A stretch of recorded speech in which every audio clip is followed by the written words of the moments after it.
గమనించండి. ఆరాధన నీకే అన్నప్పుడు మీ చేతులు ఎవరిని చూపిస్తుంది? నీకే అంటే ఎవరికి ఆరాధిస్తున్నాం? మన దేవునికి. అడిగారు, మీ దేవుడు ఎక్కడ ఉన్నాడని అడిగారు. నా దేవుడు పరలోకంలో ఉన్నాడని వాక్యం సెలవుబడుతుంది. ఒకసారి ఆలోచిద్దాం. మనం ప్రభా நீக்கே அன்னప్పుడు நீ சேத்தில் எத்தி பிரபா பிரபு చెప్తాం. நம்முடைய கரங்களை உயர்த்தி ஆண்டவரே உமக்கே மகிமை. அவர் மகிமுள்ள தேவன், அவர் எங்கும் வியாபியா இருக்கிறார். நம்முடைய கரங்களை உயர்த்தி ஆண்டவரே முகனா மகிமை என்று சொல்லலாமா? அவர் நம்முடைய தேவன். நீரக்கல நீடலோ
ఊరిరుల నాడగా దూరத்து పాడిరువే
మహాపరిశుద్ధుడా, ఆరాధనకి యోగ్యుడా, లోకములో తండ్రి ఒక ఆరాధించే మా దేవుడు ఒకరు ఉన్నారండి. మీ తప్ప ఎవరు అయ్యా? మీరు మా కొరకు ప్రాణాన్నిచ్చి జీవాన్నిచ్చి మమ్మల్ని విమోచించి మా కలిగిన ప్రభు శాపాన్ని తొలగించి మమ్మల్ని రక్షించి ఈ ఉన్నతమైన అనుభవంలో మమ్మల్ని నడిపిస్తున్న దేవుని ఆరాధించడానికి మాకు ఇచ్చిన ఈ మంచి దినమునికి వందనములు, స్తుతి, స్తోత్రాలు. లోకములు ఎవరిని పొగుడుతున్నారైతే మేమైతే తండ్రి నువ్వు ప్రేమించే విధానాన్ని, మమ్మల్ని రక్షించిన విధానాన్ని, మీరు మాకు చూపించిన ప్రభు తన ప్రాణాన్ని జ్ఞాపకం చేసుకుంటూ స్తుతించుటూ ఆరాధించుటూ మాకు ఇచ్చిన గొప్ప దానిని బట్టి వందనాలు, ఆరాధించిన నిబిడలు బట్టి వందనాలు. అవును తండ్రి, మేము ఆరాధన చేయగా మేము స్తుతించగా ఎరిగో గోడలు పడినవి అని మేము చూస్తున్నాం. మేము మిమ్మల్ని ఆరాధిస్తున్నాము. మాకు వ్యతిరేకంగా వచ్చే ఏ విధమైన ఆయుధాలు మాకు వర్తింపక మాకు మీరు ఇస్తున్న చేయాలని బట్టి వందనాలు, స్తోత్రం. మమ్మల్ని అందరినీ దీవించి ఆశీర్వదించి పంపించు. సమస్త ఘనత మహిమ యావత్తు చెల్లి యేసు నామములో అడుగుతున్నాము తండ్రి. కూర్చున్నాం, దయచేసి కూర్చున్నాం.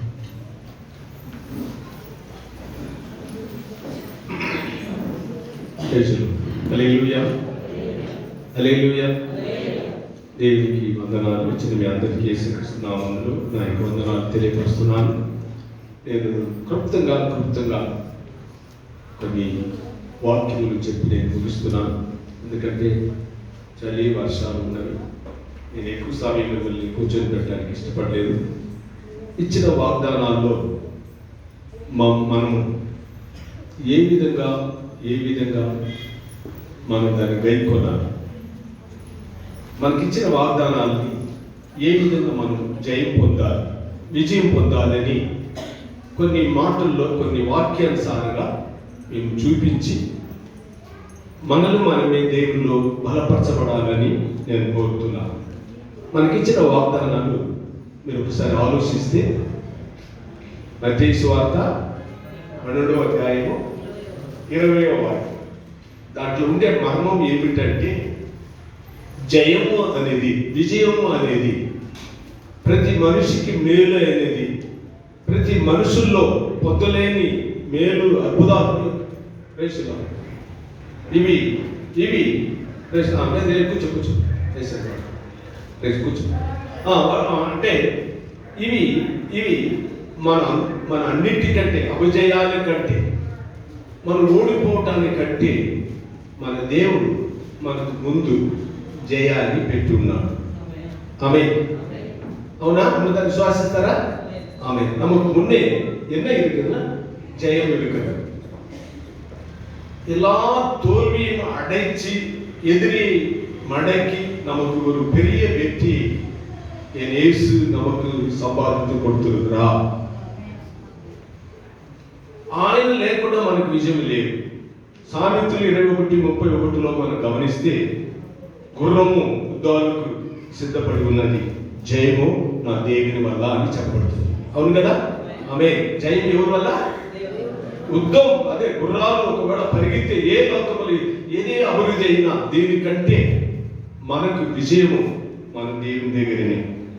రోమపత్రిక 8:37లో మనం చూస్తే ఇవి అన్నిటిపైన లోకములో ఉండే ప్రతి ఆశీర్వాదానికి పైగా విజయానికి మనకు కారకులు మనం ప్రేమించిన యేసు ద్వారానే మనకు ఆ జయము కలుగుతుందని రోమపత్రిక 8:37లో చెప్పబడింది.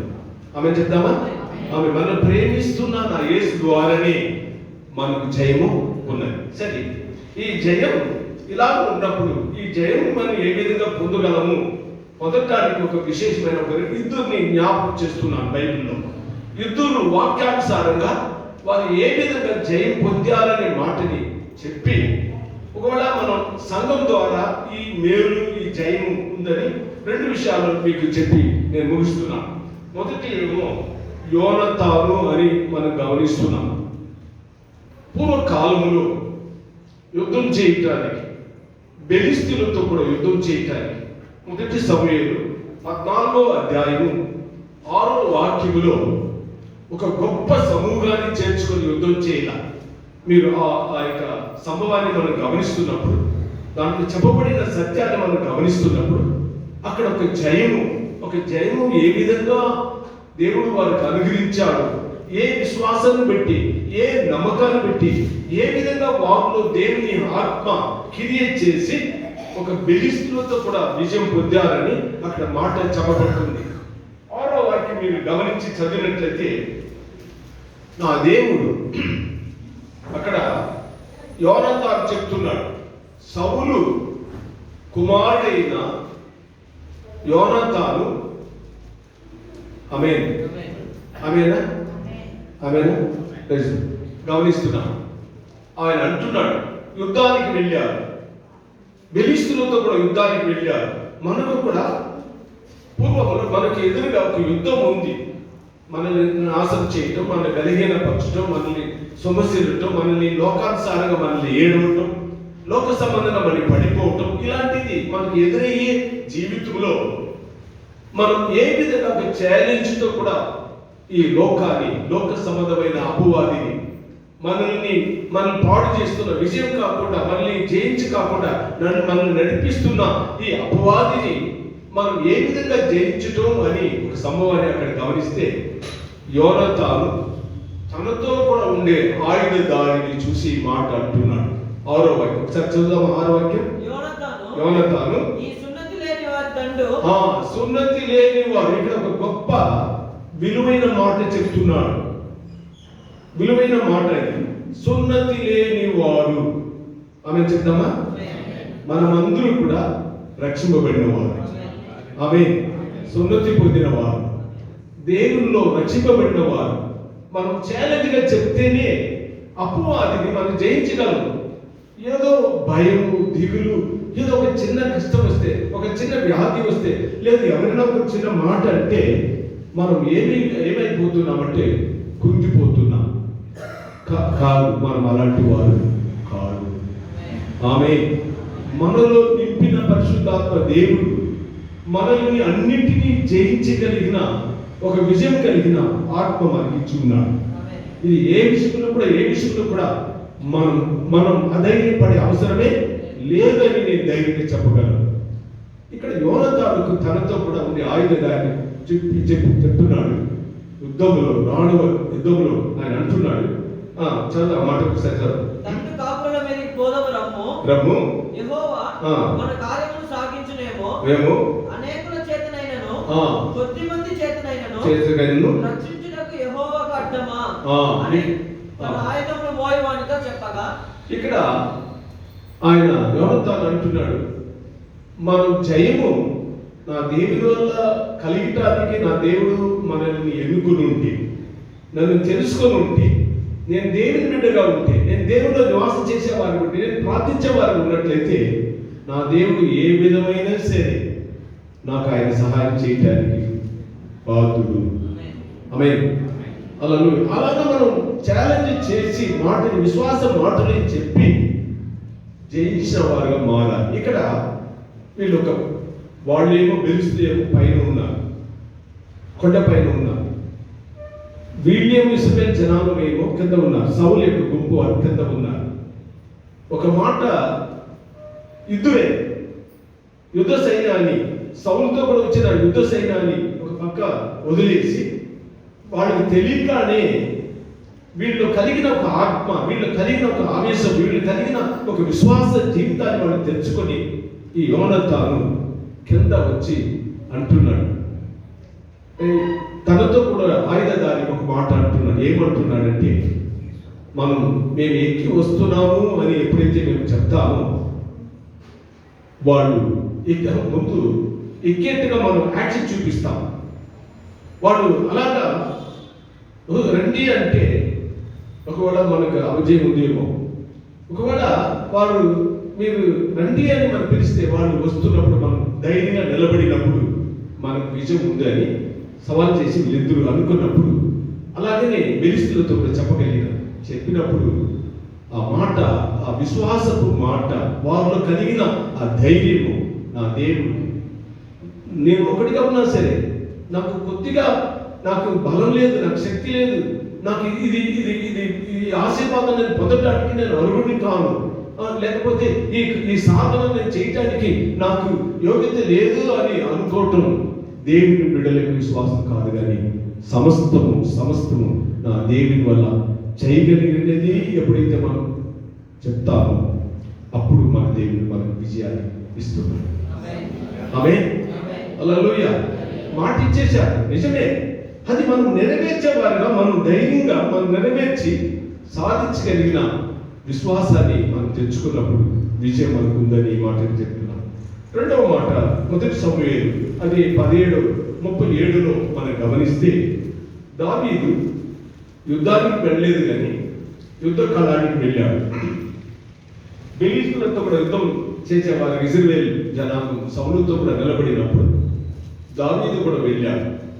దావీదు వెళ్ళి దీనికి ఒక కారణం, అక్కడ ఒక కారణం, అక్కడ కూడా దావీదు అంటున్నాడు.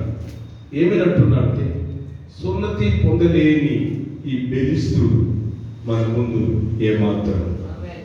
హల్లెలూయా.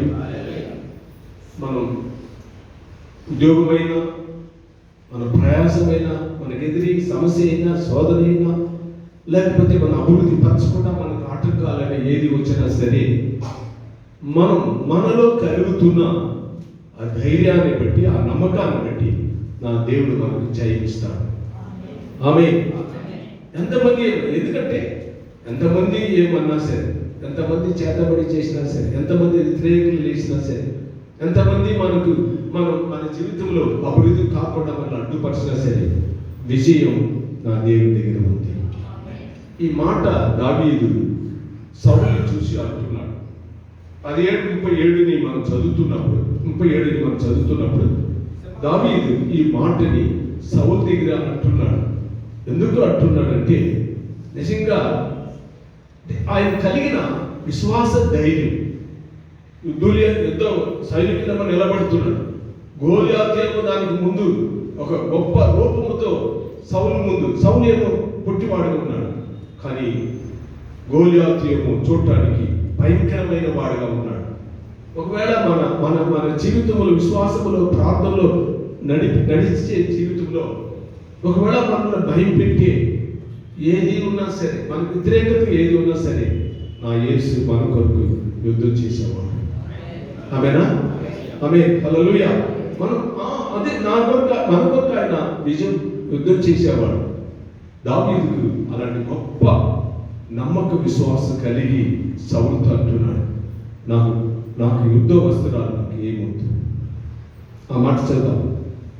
సింహము యొక్క బలము నుండి, ఎలుగుబంటి యొక్క బలము నుండి నన్ను రక్షించిన యెహోవా ఈ ఫిలిష్తీయుల చేతిలో నుండి కూడాను నన్ను విడిపించమని చెప్పాను. ఇక్కడ ఒక మాట దావీదుకు ఏమి అంటున్నాడంటే, దావీదుకి ఇచ్చిన జయము అది నా విడవక నన్ను వెంటాడుతుంది. నాకు అపజయం ఇవ్వడు. ఎలుకబండైనా, అడవిలో ఏ జంతువు అయినా దానంతా నేను సాధించుకోగలిగటానికి నాకు దేవుడు ఇచ్చాడు. కొంతమందికి మేలు చేసిన మేలుని దేవుని దగ్గర చెప్పి, నాకు ఆ రోజు ఈ మేలు చేశాడు, ఈ రోజు ఈ మేలు ఎందుకు నాకు చేయడు అని ఒక ఛాలెంజ్గా మనం తీసుకోలేక మేలుని మర్చిపోయి, దేవుడు చేసిన కార్యాన్ని మర్చిపోయి, లోకాన్ని మనం లోకాన్ని పెద్దదిగా చేసుకున్నప్పుడు మన జీవితంలో మునిగిపోయే పరిస్థితి వస్తుంది. అవునా? అవును. సముద్రంలో యేసు ప్రభు నడుస్తున్నప్పుడు పేదలు అడిగాడు, ప్రభువా నేను కూడా నడవన్నా. ఆయన అన్నాడు, యేసయ్య చెప్పాడు నడువు అన్నాడు. ఆయన విశ్వాసం వచ్చేంత వరకు నడిచాడు. అయితే చుట్టూ ఉండే గాలిని, తుఫాన్ని చూస్తున్నప్పుడు, దీని మీద తన దృష్టి వచ్చినప్పుడు, భయం తనలో వచ్చినప్పుడు, అపజయం అతను వచ్చినప్పుడు, అవిశ్వాసంతో వచ్చినప్పుడు సముద్రమును మునిగిపోయి లేపాడు. అవును కదా?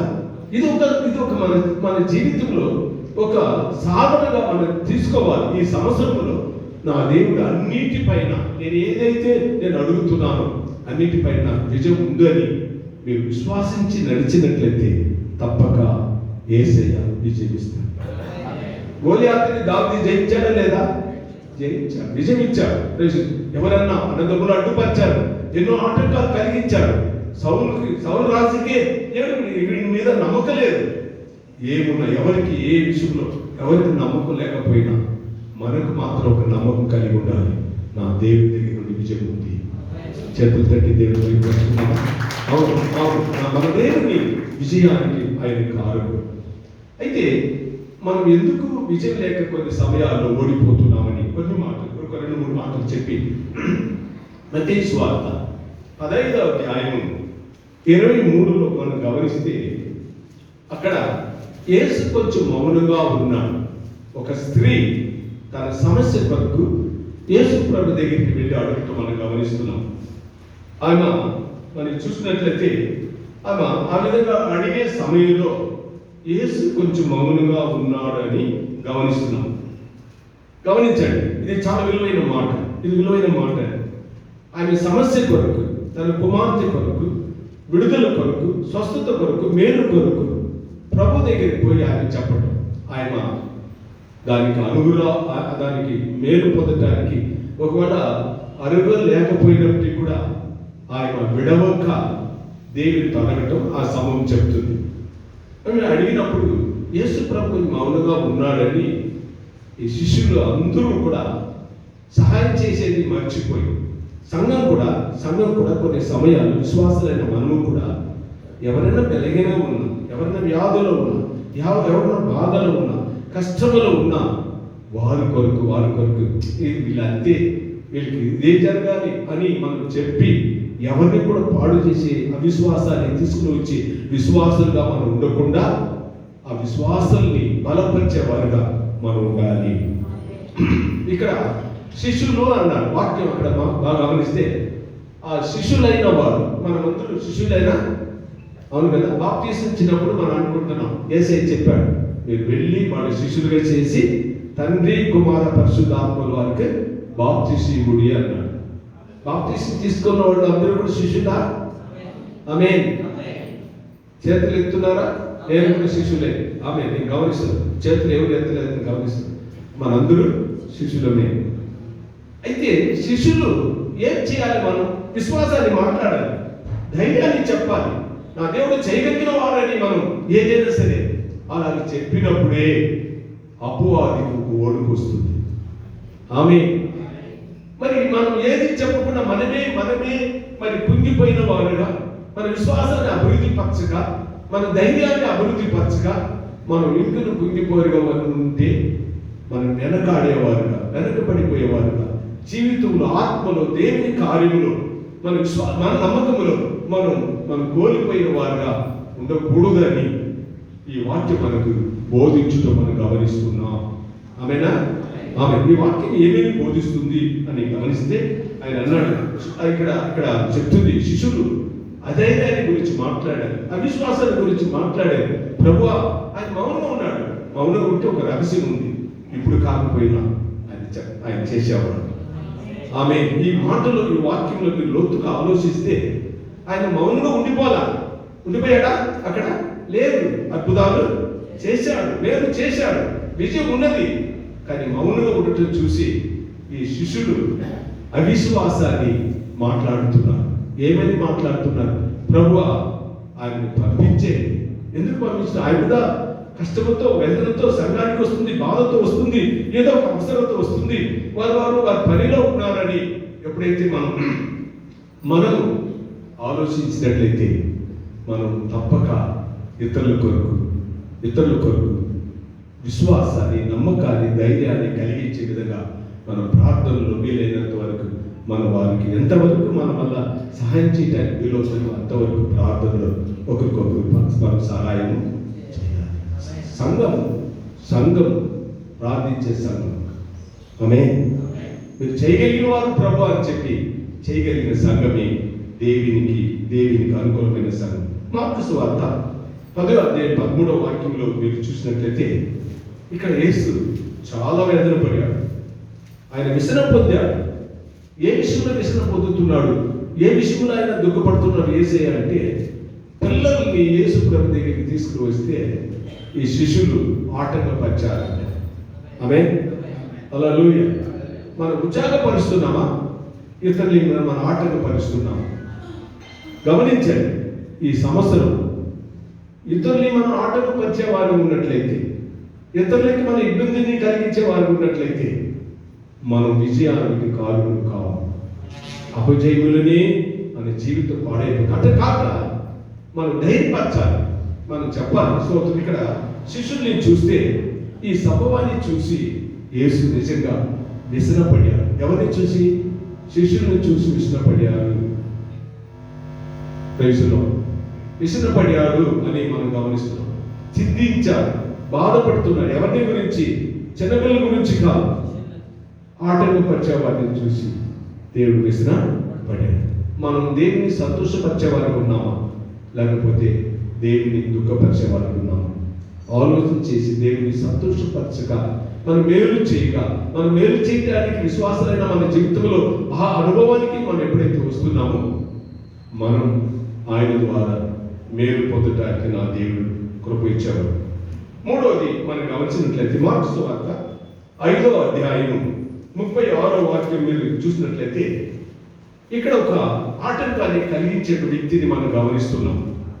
ఒక వ్యక్తి యేసు ప్రభు దగ్గరికి వెళ్ళి తన కుమార్తె మరణ పడుకులు ఉందని యేసు ప్రభుని పిలుచుకుని వచ్చే సమయంలో, యేసుక్రీస్తుని ఆ విధంగా ఆహ్వానించే సమయంలో, యేసు ప్రభుని పిలుచుకొని వచ్చే సమయంలో అక్కడ మనం గమనిస్తే ఒకడు వెళ్ళి, ఈయన ఆల్రెడీ ఒక అద్భుతాన్ని చూశాడు. ఎవరు?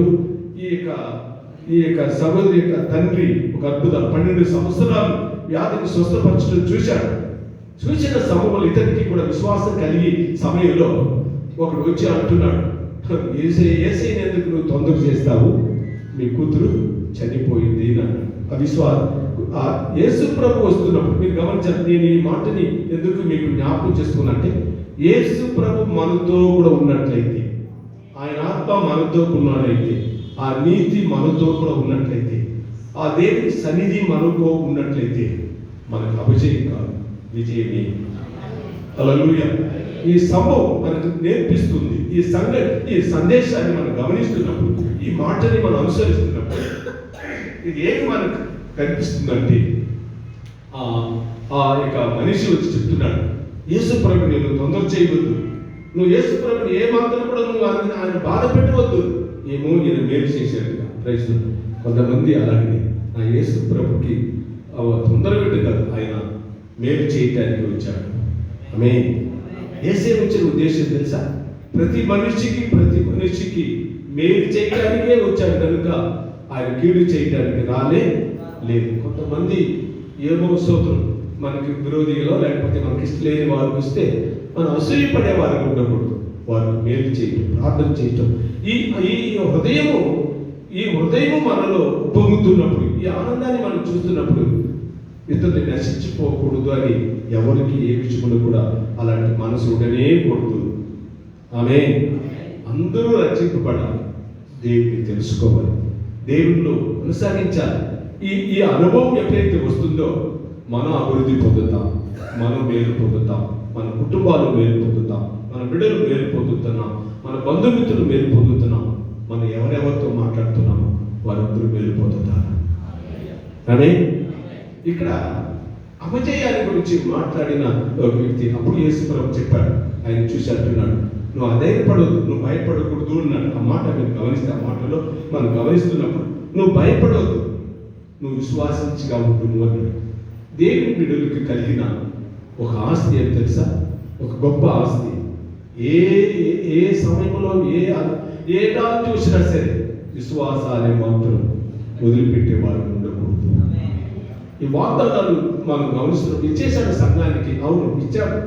మనం ఆ విధంగా మనం పాటిస్తున్నామా, ఆ విధంగా మనం గైకుంటున్నామా, ఆ విధంగా మనం నడుస్తున్నామా అనేది మనల్ని మనమే ఆలోచన చేయవలసి వారై ఉన్నామని ఈ సమయంలో ఈ మాటని చెప్తున్నాను. ఒకసారి ఆలోచిద్దాం. మనం నిజంగా మన విజయం నేను క్రీస్తు ద్వారా కలుగుతుంది, దేవుని బిడ్డ ఉన్నాం అని ఎప్పుడైతే మనం అనుకుని క్రీస్తులో మనం ఆయనకి ప్రధానత్వం ఇచ్చి మనం వెళుతున్నామో మేలుకు మనం కారుకులు అవుతాం. భయపడొద్దన్నాడు, అలాగే వెళ్ళాడు, ఆ చనిపోయిన వ్యక్తిని లేపాడు. ఆమె మన దేవుడు అలాంటి వాడు. ఇంకొక మాట నేను ఆఖరికి చెప్తున్నాను. యోహాను సువార్త 9వ అధ్యాయము 24వ వాక్యంలో మీరు చూస్తే గేలి చేయటం, కొంతమందిని చూసి కొంతమంది గేలి చేయటం, ఇది ఎవరిలో ఉండకూడదు. రైతులు ఒకరు బలహీన ఉన్న ఆ బలహీనతను చూసి మనం గేలి చేసేవాళ్ళగా ఉండకూడదు. రైతులు నేనే మంచి టాలెంట్ కలిగిన వాడు, నేనే అన్నిటికీ మేలైన వారిని మాత్రం మనం అలాంటి అనుకునే పరిస్థితి మనం కూడానే కూడదు. ధైర్యపరచు, ఒకరికొకరు మనం ప్రేమించేవారు, ఒకరికొకరు మనం సహాయం చేసేవారు, ఒకరికొకరు ప్రార్థించేవారుగా మనం మారాలి. ఆ 9:24లో చూస్తే ఆ మాట చదువుదామా? కాబట్టి వారు గుడ్డివాడై ఉండిన మనుషుని రెండవ వారు పిలిపించి దేవుని మహిమపరచుము. ఇక్కడ దేవుని అక్కడ ఇంకొక మాట అంటున్నారు. ఒక గుడ్డివాడు స్వస్థ పొందాడు. మీరు గమనించండి, ఆ సంభవాన్ని మేలు పొందాడు, అతను ఆనందిస్తున్నాడు. మనకు ఒక రక్షణాన్ని దేవుని సన్నిధికి మన ఆసక్తితో కూడా దేవుని సన్నిధికి వస్తున్నాము. ఇలాంటి పరిస్థితుల్లో, ఇలాంటి దేవునిలో ఎదిగే సమయాల్లో కొంతమంది మనల్ని గేలం చేయవచ్చు, కొంతమంది గేలి చేయవచ్చు, కొంతమంది మనల్ని ఆటంకపరచవచ్చు, కొంతమంది ఏంటి అని చెప్పవచ్చు. కానీ నా దేవుడు మాత్రం దానికి చోటివ్వడు. ఆమె అక్కడ మాత్రం నా దేవుడు చోటివ్వడు. ఆయన ఏమంటున్నారంటే యేసు ప్రభుని మనస్సులో యేసు ప్రభు వైపుకి వస్తున్న వారిని తిప్పుతున్నారు. ఏమని? యేసు ప్రభు దేవుడు కాదయ్యా, ఆయన రక్షణ కాదు, అతను పాపి అని వీళ్ళు అంటున్నారు. ఎవరిని చూసి? ఆ గుడ్డి వాడిని చూసి అంటున్నాడు, మేలు పొందిన వాడిని చూసి అంటున్నాడు. ఒకవేళ రక్షింపబడిన నీ జీవితంలో నువ్వు అన్నిటితో కూడా కలుస్తున్నావు. మీరు బాగా గమనించాలి. ఇతరులతో కూడా నువ్వు సహవాసం చేస్తున్నావు. దేవుని బిడ్డలతో కూడా సహవాసం లేక లోక సంబంధమైన మనుషులతో కూడా నువ్వు సహవాసం చేస్తున్నప్పుడు నీ విశ్వాసానికి కొన్ని ఆటంకాలు రావచ్చు. ఆమె నీకు యేసు ప్రభు ఏం చేశాడు? నాకు మేలు చేశాడని మీరు చెప్పగలరా? ఆమె చెప్పండి, ఆమె చెప్పండి. చేతులు చెప్తాం, గట్టిగా చేతులు ఎత్తి చెప్తాం. దేవుని ఏ విషయంలో కూడా నీకు ఎంతవరకు మనకు చేసిన మేలుని మనం మరవకుండా, చిన్నదైనా పెద్దదైనా మనం మరవకుండా చేసిన మేలుని మనం అభివృద్ధి పరచుకొని అపవాదిని మనం ఎదిరించి, ప్రభువా నువ్వు నాకు నా దేవుడు నేను చేశాడు, ఇది ఎందుకు చేయడు అని ఒక ఛాలెంజ్తో కూడా మన విశ్వాస మార్గంలో నడవాలి. హల్లెలూయా. ఇక్కడ వాక్యం మీరు ఆ మాటలో గమనిస్తున్నప్పుడు ఆయన అన్నాడు, ఈ గుడ్డివాడు అన్నాడు, మేలు పొందినవాడు అన్నాడు. ఆయన పాపియో ఆయన మేలు చేసేవాడో నాకు కాదు, నా దేవుడు నా కనుసూపు ఆయన ఇచ్చాడు. ఆమె సాక్షి ఏ విధంగా చెప్పాడు తెలుసా? ఆయన ఏ విధంగా చెప్పాడు తెలుసా? వాళ్ళు యూదులు బలమైన వారు, దేవుని మరి ప్రమాణాన్ని నేర్చుకున్నవారు, వారు మోసే ప్రమాణాన్ని నేర్చుకున్నవారు. అలాంటి వారు యేసు ప్రభుని గురించి విశ్వాసంలో రాకూడదు అని వాళ్ళు ఆటంకపరుస్తున్న సమయాల్లో ఈ గుడ్డివాడు మాత్రం చెప్పాడు, ఆయన పాప్యో మంచివాడు చెడ్డవాడు నాకు ఆయన మేలు చేశాడు. మీరు చెప్పగలరా? అన్యులు వచ్చి మనతో ఎవరైనా నా ప్రభు మీరు ఈ విధంగా వెళ్తున్నారు, నీకు మేలు చెప్పాలి, ధైర్యంగా చెప్పాలి, నా దేవుడు నాకు మేలే చేస్తున్నాడు. చెప్పేవారి చేతులు దండం, చెప్పేవారికి ధైర్యం నా దేవుడు అనుగ్రహించేవాడు. ఏదైనా సరే విజయం మనకు ఉన్నది. ఈ మాట మరొకసారి నేను చెప్తున్నాను, విజయం మనకి ఉన్నది.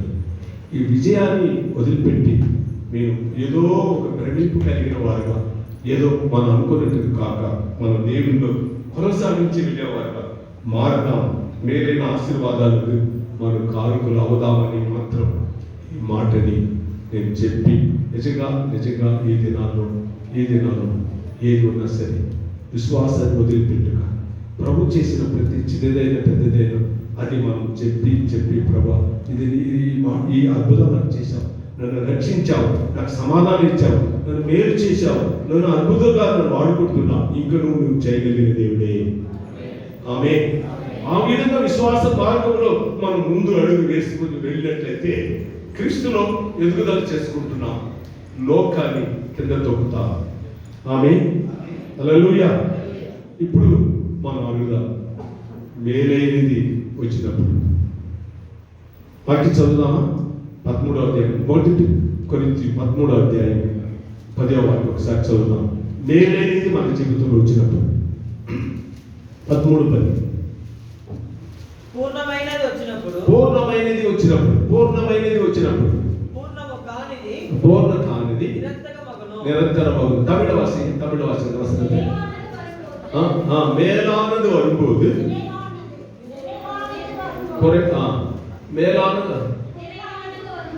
மேலானது நிறைவானது வரும்போது குறைவானது ஒழிந்து போகும். Praise the Lord. హల్లెలూయా. మన జీవితంలో మేలైన ఆత్మీయమైన అనుభవం, ఆత్మీయమైన జీవితాన్ని మనలో ఎదుగుదల చేసుకున్నప్పుడు మరి మనకు ఎదురించిన సమస్యల్ని అది ఈజీగా మనల్ని వదిలిపెట్టిపోతుంది. మనం దేవుని బిడ్డలము. హల్లెలూయా. ఈ విజయం అంతగా ఇచ్చిన దేవుడే మనం ఎన్నుకున్నాడు, మనం తెలుసుకున్నాడు, మనం ఎంతవరకు నడిపిస్తున్నాడు అని మనం మరొక క్రీస్తులో కొనసాగించి వెళ్దాం. మేలైన ఆశీర్వాదాలకు కారకులు అవుదాం. ప్రభువే మనల్ని దీవించుగాక. ఆమేన్. ఇప్పుడు ఒక పాట పాడుకున్నప్పుడు లేచి నిలబడదాం. ఒక పాట పాడుకున్నప్పుడు మనకు తీయబడుతుంది. దాని తర్వాత ప్రభు బలం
నిజం ఉందని చర్చి లోపల వరకే మాత్రం విశ్వాసాలుగా ఉండకుండా బయటికి వెళ్ళినా కూడా మనం విశ్వాసంగానే ఉండాలి. ఆమేన్.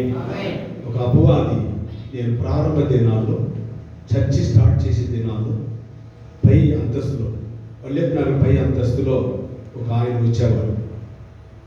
వస్తే భయంకరంగా అపవాది ఆడేది. కొంతకాలం అతనికి రాల, చర్చికి వచ్చేవాడు. ఒకరోజు వచ్చింది అంటే ఏం ఇన్ని రోజులు లేదు, ఈరోజు ఈ అపవాది వచ్చామంటే అప్పుడు అన్నాడు, నేను ఈయన చర్చికి పైకి వచ్చేప్పుడు నేను కిందనే ఉండిపోతాను అని చెప్పిన మాట నిజం. అపవాది చెప్పిన మాట.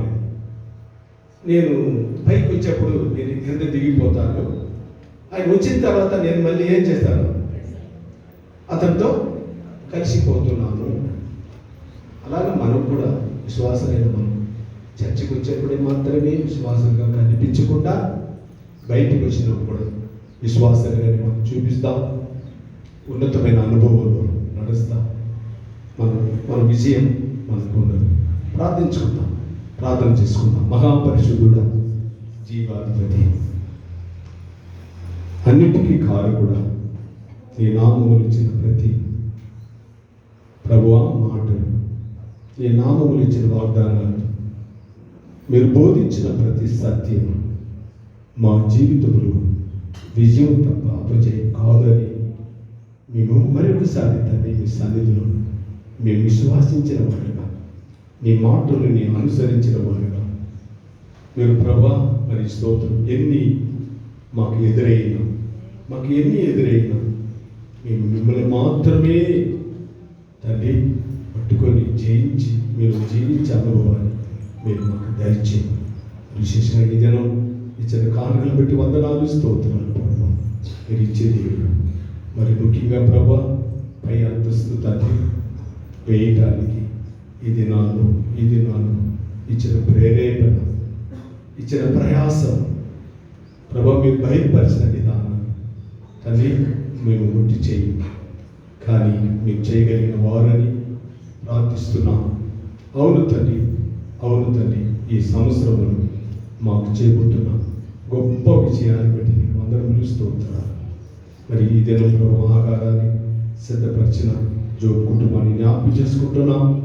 దీవించి ప్రతిఫలం దయచి నీకు మాత్రమే సమస్తము తండ్రి మీ ద్వారా మేము పొందాము. మీకు మనసు ప్రతికిస్తున్నాం.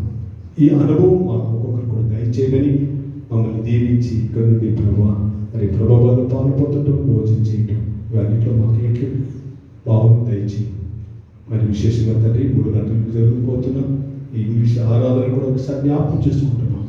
పెద్దవారిని కూడా నడిపించి సహాయం చేయి, ఒక ఆసక్తిని కలిగించి నీకు మాత్రమే మహిమ తండ్రి. నీకు స్తోత్రాలు. ఈ సంఘము ఈ శ్వాసలైన మేము ఒక ప్రత్యేకించగలిగిన వారు ఉండటానికి మమ్మల్ని దీవించి సమస్త ఘనత మహిమ యావత్తు చెందించి యేసు నామములో అడుగుతున్నాము తండ్రి. నా ప్రాణమా యెహోవాను స్తుతించు, నా ప్రాణమున సంస్కృతనామమును సంతరించు. నా ప్రాణమా యెహోవాను ఆయన చిత్త ప్రకారం దేనిని అడగను. ఆమేన్. మన తండ్రి దేవుని యొక్క ప్రేమ, కుమారుడైన యేసుక్రీస్తు యొక్క కృప, పరిశుద్ధాత్మిక సన్నిధితో వచ్చిన ప్రతి వారితో ప్రభు రాకడ వరకు ఎన్నడూ ఉండి నడిపించి ఆశీర్వదించును గాక. హల్లెలూయా. అందరూ వందనాలు. దయచేసి ఎవరు వెళ్ళకూడదు. వాళ్ళ ప్రభు బదులు పాలు పొందలేని వారు కూడా దయచేసి కూర్చొని చిన్నపిల్లలు అందరూ